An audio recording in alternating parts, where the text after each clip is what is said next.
Welcome to ટ્રાન્સજેન્ડ academy. તો friends, power સિસ્ટમના રિવિઝન વિડીયોમાં આની પહેલા આપણે બે વિડીયો પાવર સિસ્ટમના રિવિઝનના જોઈ લીધા છે, બરાબર। હવે આ ત્રીજા વિડીયોમાં શરૂઆત કરીએ અને એક કોન્સેપ્ટ તૈયાર કરતા જઈએ। ઓકે, સૌથી પહેલા આપણે આમાં જોશું ઇન્સ્યુલેટર્સ, બરાબર। ઇન્સ્યુલેટર આપણે પાવર સિસ્ટમમાં જે ટ્રાન્સમિશન લાઈન છે, ડિસ્ટ્રીબ્યુશન લાઈનમાં જે ઇન્સ્યુલેટરનો ઉપયોગ કરીએ છીએ એ ઇન્સ્યુલેટર્સ વિશે આપણે અહીંયા કંઈકમાં થોડુંક જે પરીક્ષામાં પૂછાય એટલું કામની વસ્તુઓ લખેલી છે। Okay friends, one by one આપણે જોતા જઈએ ઇન્સ્યુલેટરમાં કેટલી આપણે કામની પ્રોપર્ટીઝ અથવા કામની વસ્તુઓ છે। સૌથી પહેલી વસ્તુ છે પ્રોપર્ટીઝ ઓફ ઇન્સ્યુલેટર। ઇન્સ્યુલેટરની પ્રોપર્ટીઝ: હાઈ મિકેનિકલ સ્ટ્રેન્થ, બરાબર। ઇન્સ્યુલેટરની મિકેનિકલ સ્ટ્રેન્થ હાઈ હોવી જોઈએ। High dielectric strength, dielectric strength એટલે એની અંદર કે કોઈ અવાહક પદાર્થ, ડાઇલેક્ટ્રિક એટલે it is a one type of insulator. Okay, તો ડાઇલેક્ટ્રિક સ્ટ્રેન્થ એની સારી હાઈ હોવી જોઈએ। મિકેનિકલ સ્ટ્રેન્થ, બરાબર, એની મજબૂતાઈ સારી હોવી જોઈએ। હાઈ રેઝિસ્ટન્સ ટુ અર્થ, બરાબર, અર્થ વચ્ચે મતલબ કે હાઈ રેઝિસ્ટન્સ હોવો જોઈએ, એટલે high resistance to earth. High safety factor એનો હાઈ હોવો જોઈએ, બરાબર। Safety factor is equal to puncture voltage divided by flash over voltage. આ એનું સૂત્ર છે, યાદ રાખજો, ઘણી વખત એમસીક્યુ માં પૂછાઈ જાય છે। Safety factor is equal to puncture voltage divided by flash over voltage. Okay friends, અને નોન પોરોસિટી, બરાબર। નોન પોરોસિટી એટલે કે છિદ્રાળુતા ન હોવું જોઈએ, છિદ્રવાળી વસ્તુ, બરાબર, અથવા ઓકે, એટલે નોન પોરોસિટી, ક્લિયર। આ એની પ્રોપર્ટીઝ છે ઇન્સ્યુલેટર્સની। આ પાંચ મતલબ કે પાંચની આસપાસ જેટલી પ્રોપર્ટીઝ હોય છે, હજી એક બે કોઈ પણ એવી હોઈ શકે, બરાબર। એટલે આ પણ તમને કામ આવી શકે। મોસ્ટ આઈએમપી તમે કહ્યું સેફ્ટી ફેક્ટરનું સૂત્ર પૂછી શકે કે puncture voltage divided by flash over voltage. બીજી એક વસ્તુ યાદ રાખવી કે puncture voltage greater than flash over voltage, બરાબર। Puncture voltage greater than flash over voltage, clear. આ પણ એમસીક્યુ ઘણી વખત પૂછાઈ જાય છે। ઓકે ફ્રેન્ડ્સ, ત્યારબાદ material use for insulators. Insulator માં આપણે કયા મટીરીયલ્સનો ઉપયોગ કરીએ છીએ અથવા કયા મટીરીયલ્સના ઇન્સ્યુલેટર આપણે ઉપયોગ કરીએ છીએ, તો મોસ્ટ આઈએમપી તો પોર્સેલેઇન જ છે, બરાબર। તમને બધાને ખ્યાલ હશે કે સૌથી વધારે આપણે ઇન્સ્યુલેટરમાં જો કોઈ મટીરીયલનો ઉપયોગ કરતા હોય તો એ પોર્સેલેઇન ઇન્સ્યુલેટર્સ, બરાબર। બીજા નંબરમાં આવે ગ્લાસ, ત્રીજા નંબરમાં આવે સ્ટીએટાઇટ, બરાબર। પોર્સેલેઇન, ગ્લાસ અને સ્ટીએટાઇટ એવા આપણે ઇન્સ્યુલેટર્સનો ઉપયોગ કરીએ છીએ। મોસ્ટલી આપણે વધારે પડતા પોર્સેલેઇનનો ઉપયોગ કરીએ છીએ। તમને એમસીક્યુ પૂછાય કે પોર્સેલેઇન શેના દ્વારા બને છે, બરાબર। તો પોર્સેલેઇન શેનામાંથી બનાવવામાં આવે છે એવો એમસીક્યુ હોય, નીચેનામાંથી કયા તત્વોમાંથી પોર્સેલેઇન બને છે, A B C અને D all of the above, તો યાદ રાખવાનું ફેલ્સપાર, કાઉલિંગ અને ક્વાર્ટઝ। ફેલ્સપાર, કાઉલિંગ અને ક્વાર્ટઝ આ ત્રણેય મટીરીયલ ભેગા થઈને, બરાબર, પોર્સેલેઇન મટીરીયલ બનાવવામાં આવે છે। એકદમ એને ગરમ કરવામાં આવે હાઈ ટેમ્પરેચર પર, એટલે પોર્સેલેઇન મટીરીયલ બને છે। ઓકે, ફેલ્સપાર, કાઉલિંગ અને ક્વાર્ટઝ નામ યાદ રાખી લેજો, એમસીક્યુ માં પૂછાય છે। ઓકે, એના દ્વારા પોર્સેલેઇન આપણું જે ઇન્સ્યુલેટર છે એ બને છે। ઓકે, હવે એ ઉપરાંત ડાઇલેક્ટ્રિક સ્ટ્રેન્થ ઓફ પોર્સેલેઇન, એ પણ અહીંયા ઘણી વખત ક્યાંક એક્ઝામમાં જોવા મળે તો મેં લખી લીધી છે। Dielectric strength of porcelain 65 kilowatt per centimetre. Okay, dielectric strength of porcelain 65 kilovolt per centimetre. Okay friends, તો અહીંથી પણ તમને એક બે એમસીક્યુ જોવા મળે છે, ક્લિયર। હવે આગળ વધીએ ટાઇપ્સ ઓફ ઇન્સ્યુલેટર્સ, બરાબર। કેટલા પ્રકારના ઇન્સ્યુલેટર હોય છે, મોસ્ટલી તમે 3-4 પ્રકારના નામ સાંભળ્યા હોય, બરાબર, જેમ કે pin type, suspension type, strain type છે, સેકલ ટાઇપ છે, એક વધારાનું છે પોસ્ટ ટાઇપ અને ત્રીજું છે સ્ટે ટાઇપ અથવા એગ ઇન્સ્યુલેટર આપણે તમે નામ સાંભળ્યું હશે, બરાબર। હવે પિન ટાઇપ ઇન્સ્યુલેટર, તો કે pin type insulator use up to 33 kV, બરાબર। પિન ટાઇપ ઇન્સ્યુલેટર છે 33 kV સુધી ઉપયોગમાં થાય છે, બરાબર। મોસ્ટલી આપણે અત્યારે એના વિશે વધારે ડીપમાં ચર્ચા નથી કરવાની, જેટલું મતલબ એમસીક્યુ ટાઈપ જેવું કામનું છે ને એ જ મેં અહીંયા લખેલું છે, બરાબર। એટલે પિન ટાઇપ ઇન્સ્યુલેટર 33 kV સુધી up to 33 kV, use up to 33 kV, અને અહીંયા લખ્યું છે યુઝિસ, મતલબ ક્યાં ઉપયોગમાં, મોસ્ટલી આપણે એને ડિસ્ટ્રીબ્યુશન સિસ્ટમમાં ઉપયોગ કરીએ છીએ। ઓકે, ત્યારબાદ suspension type, disc type. Okay, suspension type insulator અથવા એને આપણે કહીએ છીએ ડિસ્ક ટાઇપ ઇન્સ્યુલેટર, બરાબર। હવે પર ડિસ્ક રેટિંગ ઇઝ 11 kV, બરાબર। પર ડિસ્ક રેટિંગ ઇઝ 11 kV, ખાસ યાદ રાખજો, દાખલામાં આપણે કામ આવવાનું છે। ઓકે, સસ્પેન્શન ટાઇપ ઇન્સ્યુલેટર અથવા એનું બીજું નામ છે ડિસ્ક ટાઇપ ઇન્સ્યુલેટર। પર ડિસ્ક રેટિંગ ઇઝ 11 kV, અરે એક ડિસ્કનું રેટિંગ 11 kV જેવી ઘણી બધી ડિસ્ક ભેગી કરીને એક આપણે ઇન્સ્યુલેટરનો સેટ બનાવવામાં આવે છે। હવે અહીંયા આપણે વોલ્ટેજ રેટિંગ આપેલા છે, બરાબર, તો એ છે 11 kV થી 765 kV સુધી આપણે એને યુઝ કરી શકીએ છીએ। ઓકે, હવે સસ્પેન્શન ટાઈપ ઇન્સ્યુલેટર ક્યાં ઉપયોગમાં આવશે તો TL ટ્રાન્સમિશન લાઇનમાં આપણે સસ્પેન્શન ટાઈપ ઇન્સ્યુલેટરનો ઉપયોગ કરીએ છીએ. ઓકે, એના પછી ત્રીજા નંબરનું છે સ્ટ્રેન ઇન્સ્યુલેટર. બરાબર, મોસ્ટ ફેમસ અને જેમાંથી MCQ પૂછાય છે એ similar to the suspension type insulator. Strain insulator છે એ સસ્પેન્શન ટાઈપ ઇન્સ્યુલેટર જેવું જ છે. બરાબર, અને ક્યાં યુઝ થશે? Used where dead end and sharp turn અથવા શાર્પ કર્વ. બરાબર, યુઝ વેર કાં તો ડેડ એન્ડ હોય અથવા લોંગ ટર્ન અથવા શાર્પ ટર્ન આવતો હોય ત્યાં આપણે સ્ટ્રેન ટાઈપ ઇન્સ્યુલેટરનો ઉપયોગ કરીએ છીએ. ઓકે, એટલે મોસ્ટ આઈએમપી MCQ તમને પૂછાતો હોય તો આ પૂછાય છે use where dead end and sharp turn. આપણે કયા પ્રકારનો ઇન્સ્યુલેટરનો ઉપયોગ કરીએ તો આપણે અહીંયા લખશું સ્ટ્રેન ટાઈપ. અથવા તમને ઉલટો ક્વેશ્ચન પૂછી લે કે સ્ટ્રેન ટાઈપ ઇન્સ્યુલેટર ક્યાં ઉપયોગમાં આવશે. ઓકે, હવે સ્ટ્રેન ટાઈપ ઇન્સ્યુલેટર પણ ક્યાં ઉપયોગમાં આવે છે તો કે ટ્રાન્સમિશન લાઇનમાં. ઓકે, એના પછી ચોથા નંબરનું શેકલ ઇન્સ્યુલેટર. બરાબર, શેકલ ઇન્સ્યુલેટરના voltage rating less than 33 kV આપણે ઉપયોગ કરતા હોઈએ છીએ. બરાબર, મોસ્ટલી ઘણી વખત 11 kV ની નીચે પણ આપણે ઉપયોગ 11 kV ની આસપાસ પણ આપણે ઉપયોગ કરતા હોઈએ છીએ શેકલ ઇન્સ્યુલેટર. બરાબર, આ એક જસ્ટ વોલ્ટેજ રેટિંગ આપેલું છે. બરાબર, અલગ અલગ બુક વાઇઝ થોડો ઘણો ફેરફાર હોઈ શકે. શેકલ ઇન્સ્યુલેટર આપણે ઉપયોગ કરશું ડિસ્ટ્રીબ્યુશન સિસ્ટમમાં. સેમ એઝ આપણે સ્ટ્રેન ઇન્સ્યુલેટર જેવું જ વર્ક હોય છે. બરાબર, શેકલ ઇન્સ્યુલેટરનું ડિસ્ટ્રીબ્યુશન સિસ્ટમમાં આપણે ઉપયોગ કરશું. ઓકે, એના પછી પાંચમા નંબરનું છે post insulator greater than 11 kV. Post insulator voltage rating છે ગ્રેટર ધેન 11 kV. બરાબર, પોસ્ટ ટાઈપ ઇન્સ્યુલેટર તમે બહુ ઓછા કે બુકમાં એટલું બધું જોયેલું નહીં. આના માટે આપણે ખાલી કામનું એટલું છે કે substation system. Mostly post type insulator તમને સબસ્ટેશનમાં જોવા મળશે. ઓકે, ત્યારબાદ છઠ્ઠું સ્ટે ઇન્સ્યુલેટર. બરાબર, સ્ટે ઇન્સ્યુલેટર અથવા એનું બીજું નામ છે એગ ઇન્સ્યુલેટર. બરાબર, લેસ ધેન 11 kV 11 kV કરતા ઓછા રેટિંગ્સમાં વપરાય છે. બરાબર, અને એગ ઇન્સ્યુલેટરનો ઉપયોગ પણ ડિસ્ટ્રીબ્યુશન સિસ્ટમમાં થાય છે. ઓકે ફ્રેન્ડ્સ, એગ ઇન્સ્યુલેટરમાં જો તો આપણે પોલને સપોર્ટ આપવો છે, ઓલો વાયર આપણે કનેક્શન કનેક્ટ કરેલા હોય. બરાબર, ત્યાં આપણે સ્ટે ઇન્સ્યુલેટરનો ઉપયોગ થતો હોય છે. બરાબર, એ સ્ટે ઇન્સ્યુલેટર અથવા એગ ટાઈપ ઇન્સ્યુલેટર રબરનો એક ટાઈપ ઇન્સ્યુલેટર બનાવવામાં આવતું હોય છે. ઓકે, તો આટલું આપણે જોયું ટાઇપ્સ ઓફ ઇન્સ્યુલેટર્સ. બરાબર, પ્રોપર્ટીઝ ઓફ ઇન્સ્યુલેટર્સ અને મટીરીયલ ઓફ ઇન્સ્યુલેટર્સ. આના બાર મને નથી લાગતું કે એવો MCQ પૂછાય છે તમને ઇન્સ્યુલેટર્સ માંથી. ઓકે, આનો સ્ક્રીનશોટ લેવો હોય તો સ્ક્રીનશોટ લઈ લો. ઓકે ફ્રેન્ડ્સ, તો ઇન્સ્યુલેટર્સ ને અહીંયા આપણે એન્ડ કરીએ છીએ. નેક્સ્ટ બીજા ટોપિક ઉપર આપણે આગળ વધીએ. ઓકે ફ્રેન્ડ્સ, તો મોસ્ટ IMP ટોપિક કહી શકાય એવો ટોપિક અત્યારે આપણે લીધેલો છે સ્ટ્રિંગ એફિશિયન્સી. બરાબર, પાવર સિસ્ટમની અંદર તમે કોઈ પણ ડિસ્ટ્રીબ્યુશનની એક્ઝામ આપતા હોય તો સ્ટ્રિંગ એફિશિયન્સીમાંથી કંઈક ને કંઈક તો MCQ પૂછતા જ હોય છે. બરાબર, કાં તો સ્ટ્રિંગ એફિશિયન્સીમાંથી દાખલો પૂછાઈ જાય, સ્ટ્રિંગ એફિશિયન્સીની વેલ્યુ પૂછાઈ જાય. બરાબર, તો અલગ અલગ પોઈન્ટ્સ હોય છે. તો અહીંયા અમુક પોઈન્ટ મેં લીધેલા છે જેનાથી તમને ડાયરેક્ટ ફાયદો થઈ જાય. ઓકે, હવે સ્ટ્રિંગ એફિશિયન્સીનો મતલબ એટલે ફ્રેન્ડ્સ ખરેખર શું તો કે આવી રીતના કોઈ પણ એક સપોર્ટની અંદર ઇન્સ્યુલેટર રાખેલા છે. બરાબર, ઇન્સ્યુલેટર છે તો એની અંદર મતલબ કે એવી રીતના ટોટલ વોલ્ટેજ છે. બરાબર, અને એને 1 by 1 એક ઇન્સ્યુલેટરના વોલ્ટેજ V1 V2 અને V3. બરાબર, ઓકે, તો આવી રીતના એક તમને આકૃતિ દોરેલી છે અને અહીંયા કંડક્ટર કનેક્ટ કરેલું છે. ક્લિયર? હવે તો કે અહીંયા તમે આવી જાય તો આપણી પાસે બે કેપેસિટન્સ બને છે. એક છે આપણી પાસે સેલ્ફ કેપેસિટન્સ. બરાબર, C એટલે સેલ્ફ કેપેસિટન્સ અને C1 એટલે શન્ટ કેપેસિટન્સ. બરાબર, C1 એટલે શન્ટ કેપેસિટન્સ, જે આ શન્ટ કેપેસિટન્સ બન્યા છે. બરાબર, જે આવી રીતના ઇન્સ્યુલેટર અને અહીંયા હોલ સાથે જે બને છે એને કીધું આપણે શન્ટ કેપેસિટન્સ.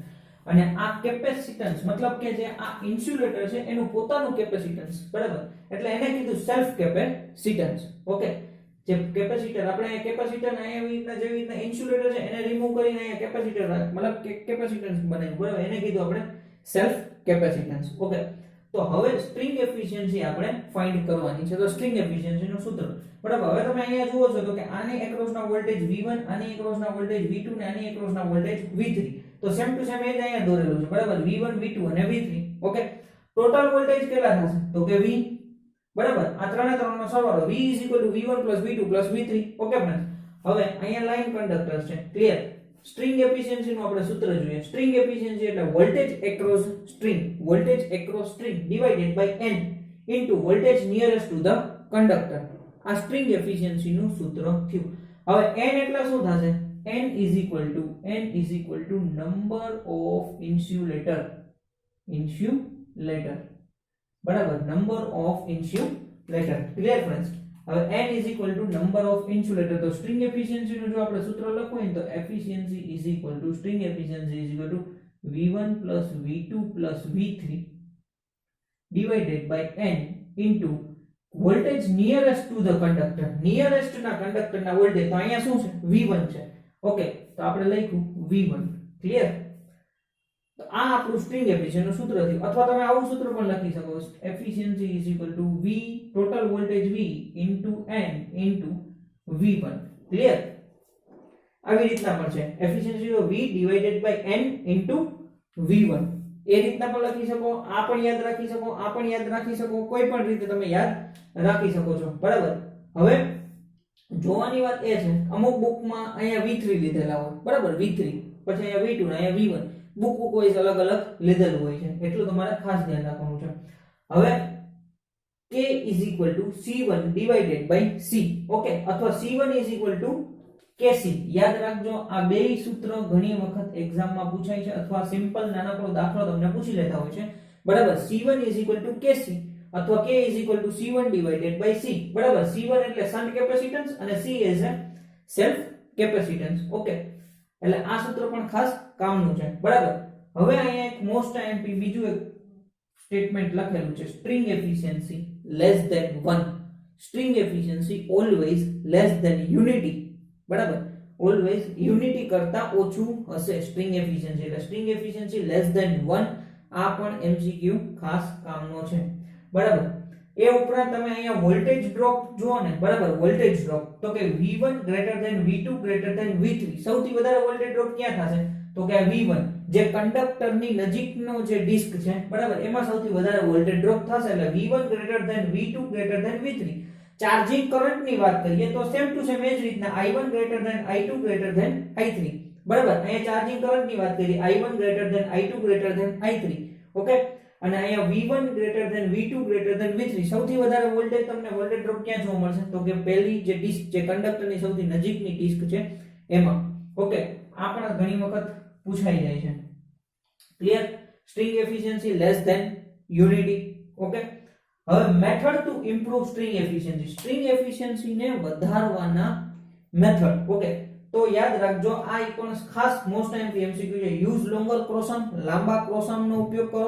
બરાબર? ઇન્સ્યુલેટર ગ્રેડિંગ, ઇન્સ્યુલેટર નું ગ્રેડિંગ કરો. બરાબર? એનો મતલબ કે આ વોલ્ટેજ બધા થોડા અલગ કરી નાખો. ઓકે, અને યુઝ ગ્રેડિંગ રિંગ, એક ગ્રેડિંગ રિંગ નો ઉપયોગ કરવાથી, બરાબર, આપણે મેથડ ટુ સ્ટ્રિંગ એફિશિયન્સી ને વધારો કરી શકીએ છીએ. ઓકે ફ્રેન્ડ્સ, આ પણ એક એમસીક્યુ ખાસ પૂછાય છે.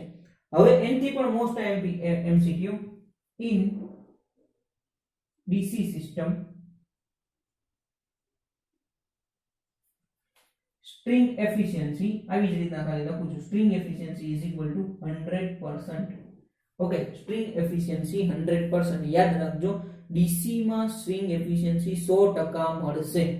Most IMP MCQ. બરાબર? In DC system string efficiency is equal to 100%. આપણને 100% સ્ટ્રિંગ એફિશિયન્સી ડીસી માં મળશે. આપણે અત્યાર સુધી જે વાત કરી હતી એસી ની વાત કરી હતી. બરાબર?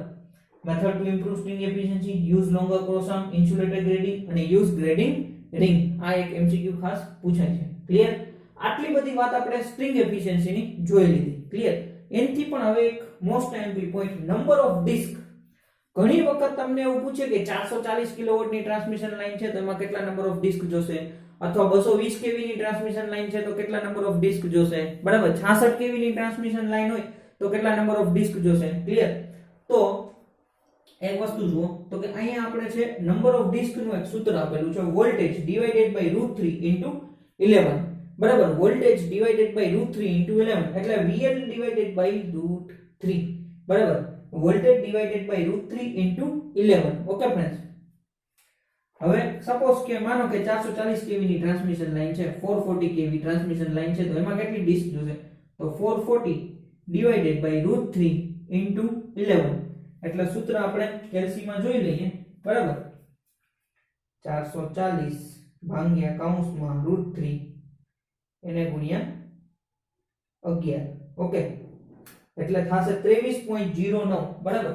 આન્સર આવ્યો 23.09 એટલે આપણે 24 ડિસ્કનો ઉપયોગ કરશું બરાબર 24 ડિસ્કનો ઉપયોગ આપણે કરશું ક્લિયર હવે માનો કે 220 kV ની ટ્રાન્સમિશન લાઈન છે તો 220 kV તો કે 220 એના છેદમાં √3 એને ગુણ્યા 11 હવે યાદ રાખજો 11 આપણે ડિસ્કની એક ડિસ્કની જે વેલ્યુ છે ને એના મુજબ નક્કી કર્યા છે 11 kV ઓકે હવે પાછો એ જ રીતના ઓકે તો કે 220 ભાગ્યા કૌંસમાં √3 એને ગુણ્યા 11 કૌંસ પૂરો આન્સર આવશે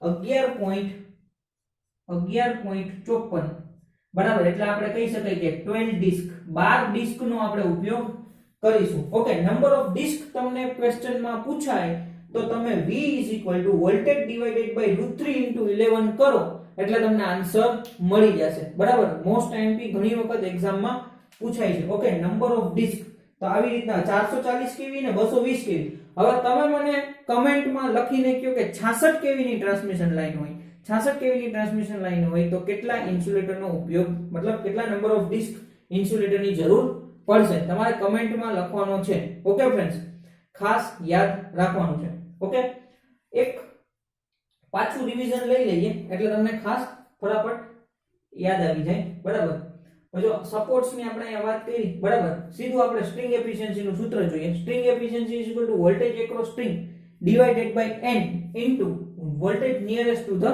conductor બરાબર n is equal to number of insulator n એટલે number of insulator તો કે string efficiency v1 v2 v3 divided by n into v1 અથવા total voltage v divided by n into v1 કંઈ પણ તમે આ ત્રણમાંથી અલગ અલગ સૂત્ર તમે યાદ રાખી શકો છો બરાબર c1 is equal to kc અને k is equal to c1 upon c c1 એટલે self capacitance અને shunt capacitance c એટલે self capacitance બરાબર v1 greater than v2 greater than v3 i1 greater than i2 greater than i3 okay friends અહીંયા તમે એક બીજી પણ વસ્તુ યાદ રાખી શકો છો કે આવી રીતના i1 i2 i2 જો આ સ્મોલ i2 છે ને કેપિટલ i2 છે એટલે આવી રીતના i1 i2 i2 ઓકે આવી રીતના અલગ અલગ દાખલા હોય છે બરાબર પણ અત્યારે આપણે એની જરૂરિયાત નથી okay string efficiency always less than 1 in DC system string efficiency 100% હોય છે method to improve string efficiency use longer cross arms insulator grading અને use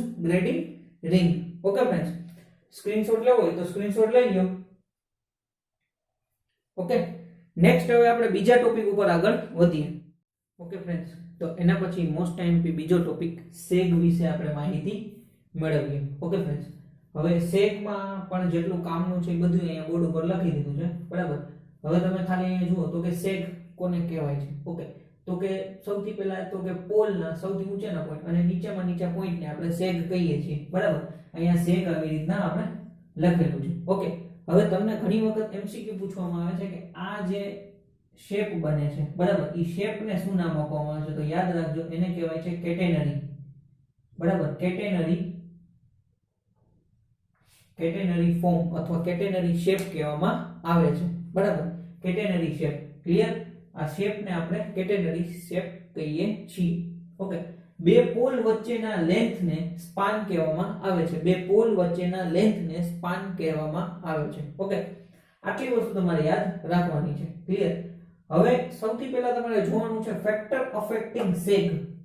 અફેક્ટિંગ સેગને અસર કરતા પરિબળો તો સૌથી પહેલું વેઇટ ઓફ કંડક્ટર તો કે કંડક્ટરનું વજન છે ઈ એને અસર કરવાનું છે લેન્થ ઓફ સ્પાન કેટલો સ્પાન છે બરાબર બે પોલ વચ્ચેનો સ્પાન કેટલો છે કેટલી લેન્થ છે એ જોવાની છે વર્કિંગ ટેન્શન સ્ટ્રેન્થ બરાબર એની વર્કિંગ ટેન્શનની સ્ટ્રેન્થ કેટલી છે બરાબર એ અને એના પછી છે ટેમ્પરેચર બરાબર ટેમ્પરેચર ઉપર પણ સેગ આધાર રાખે છે ક્લિયર ફ્રેન્ડ્સ આટલી વસ્તુ તમને ક્યાંક એમસીક્યુ માં પૂછાઈ શકે ત્યારબાદ એક working stress is equal to ultimate strength divided by safety factor okay આ સૂત્ર પણ ઘણી વખત કામ આવે છે okay working stress is equal to ultimate strength divided by safety factor okay હવે જોઈએ સેગના અલગ અલગ સૂત્ર બરાબર ત્રણ અલગ અલગ સૂત્ર મોસ્ટલી 3-4 હોય છે અત્યારે આપણે ઇક્વલ લેવલ બરાબર લેવલ આપણે ઇક્વલ લેવલના બધાય સૂત્ર લીધેલા છે ઓકે અને મોસ્ટલી વધારે ઈ જ પૂછાય છે સૌથી પહેલું છે સપોર્ટ એટ સેમ લેવલ જો સેમ લેવલ આવી રીતના સપોર્ટ હોય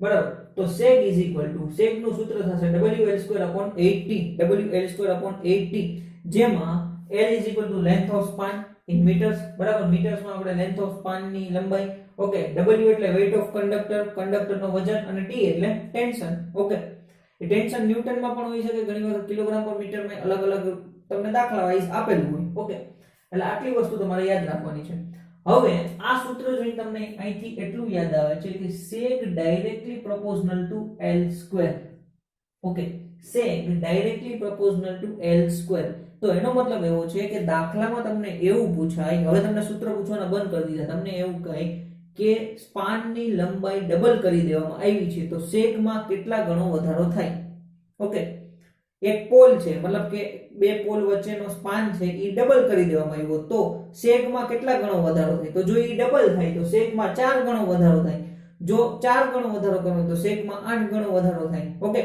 તો એટલી વસ્તુ તમારે ખાસ ધ્યાન રાખવાનું sec directly proportional two L2 અને sec inversely proportional to tension બરાબર T એટલે ટેમ્પરેચર નો યાદ રાખજો ટેન્શન છે ઓકે ઓકે એના પછી આપણે બીજો સૂત્ર ઇફેક્ટ ઓફ આઇસ કોટિંગ બરાબર તો જો સપોઝ કે જે બર્ફીલા પ્રદેશ છે એમાં ટ્રાન્સમિશન લાઇન ઉપર આઇસ કોટ થઈ જાય જેના ઉપર આઇસ બરફ જામી જાય છે બરાબર તો એના માટેનું સૂત્ર છે તો કે S = WC + WI L2/8t સૂત્ર તો તમારે આ જ યાદ રાખવાનું છે ફરક એટલો થશે WC એટલે શું થશે તો કે weight of conductor plus WI એટલે વેઇટ ઓફ આઇસ જે આપણે બરફનું વજન છે એ થશે બરાબર WC + WI L2/8t ઓકે ત્રીજા નંબરનું સૂત્ર ઇફેક્ટ ઓફ વિન્ડ તો ઇફેક્ટ ઓફ વિન્ડ માં ઇફેક્ટિવ ફોર્સ આપણે ફાઇન્ડ કરવાનો છે બરાબર ઇફેક્ટિવ ફોર્સ કારણ કે વિન્ડ માં અલગ અલગ રીતે બરાબર કોઈ પણ અલગ દિશામાં આપણને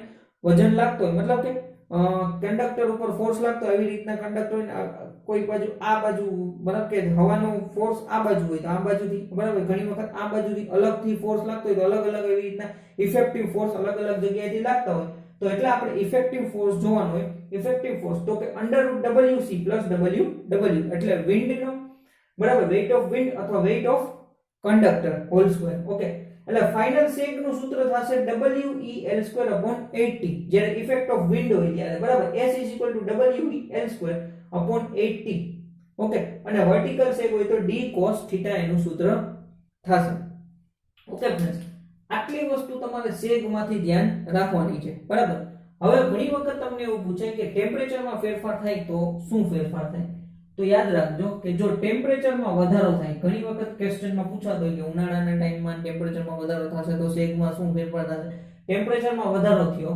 તો ટેમ્પરેચરમાં વધારો થવાને લીધે લેન્થમાં વધારો થશે લેન્થમાં વધારો થશે તો sec માં પણ વધારો થશે ટેમ્પરેચરમાં વધારો થયો તો લેન્થમાં મતલબ કે કંડક્ટરની જે લેન્થ છે બરાબર એમાં વધારો થશે લેન્થમાં વધારો થશે તો sec માં વધારો થવાનો છે sec directly proportional two L sec માં વધારો થશે તો યાદ રાખજો ટેન્શન હવે આ T એટલે ટેન્શન ઓકે વર્કિંગ ટેન્શન હોય બરાબર અથવા ટેન્શન ઘટશે કારણ કે sec inversely proportional to tension sec માં વધારો થશે તો ટેન્શન માં ઘટાડો થશે ઓકે આ મોસ્ટ IMP MCQ છે ક્લિયર અહીંયા ઉપરથી તમને ઘણી બધી વસ્તુ માહિતી મળે છે ટેમ્પરેચરમાં વધારો થશે ટેમ્પરેચરમાં ઘટાડો થશે બરાબર તો પણ એવું MCQ પૂછી છે કે વધારો થશે તો લેન્થ વધશે sec વધશે ટેન્શનમાં ઘટાડો થશે ક્લિયર તો આ રીતના તમારે sec માં આટલું તૈયાર કરી લ્યો ને તો મોસ્ટલી તમને MCQ આવડી જાય બરાબર કા સૌથી વધારે આ એક સૂત્ર હોય બરાબર કા અહીંથી તમને ક્વેશ્ચન પૂછાતો હોય છે કા તમને S directly proportional two L square માંથી દાખલો પૂછાય જાય ઓકે ફ્રેન્ડ્સ સ્ક્રીનશોટ લેવો હોય તો સ્ક્રીનશોટ લઈ લ્યો ઓકે નેક્સ્ટ આપણે બીજા ટોપિક ઉપર આગળ વધીએ